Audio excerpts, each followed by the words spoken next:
After a tough one against Clemson, the Noles are right back at it on the road against NC State at 3:30 on Saturday. Nole Insiders Lane Hurt and Tim Linnefelt here with you. Tim, no way to work around it. Last week was rough. Yeah. Willie Taggart has talked about it. He didn't like the effort from some of the guys. A couple of guys will be suspended for the first half against NC State.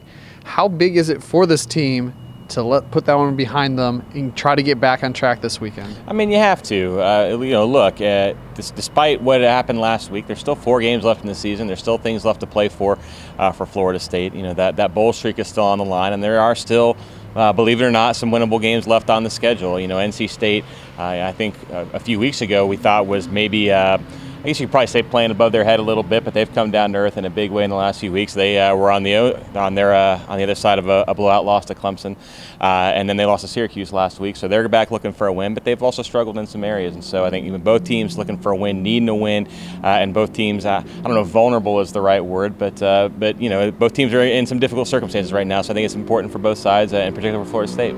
For Florida State, a lot of the talk this week has been at the quarterback position. DeAndre Francois is dinged up. Willie Taggart said on Thursday that he is day-to-day, which means James Blackman could see his first start of the season.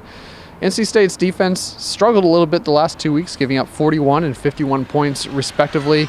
Not bad run defense. They struggle with pass defense. Question A, what does the quarterback situation look like for Florida State? Question B, is there some room to move the ball on this Wolfpack defense? Well, to answer your second question first, I think, yeah, there is. I mean, if you look at what Clemson and Syracuse were able to do, I think they rank near the bottom of the country in pass defense in the 120s. They haven't been great in that regard. And as for Florida State's quarterback situation, all I can say is we'll see, right? We just don't know yet. I mean, we know what we have seen on the practice fields, which is that at least on Tuesday and Wednesday, DeAndre Francois was present, but he wasn't throwing. He was participating in some other drills, but he wasn't throwing the ball.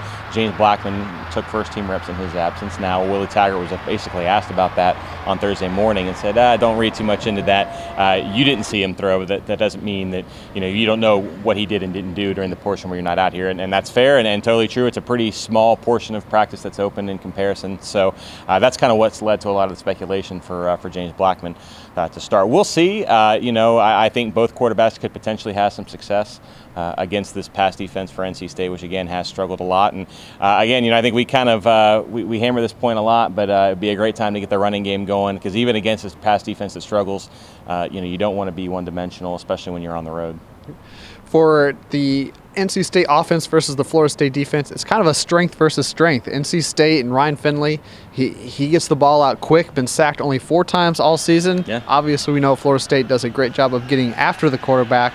Can the Seminoles get there quick enough to affect Finley, even if it's not with a sack, to put some pressure on the Wolfpack offense?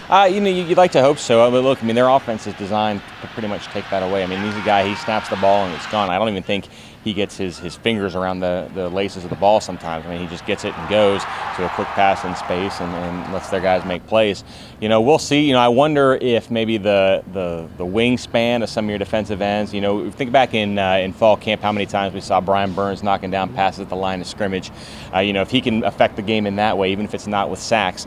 The same goes for guys in the middle or on the other side of the line. If they're able to, affect things with their hands, their arms, affect, Ryan Finley's vision, deflect the pass here and there, whatever the case may be.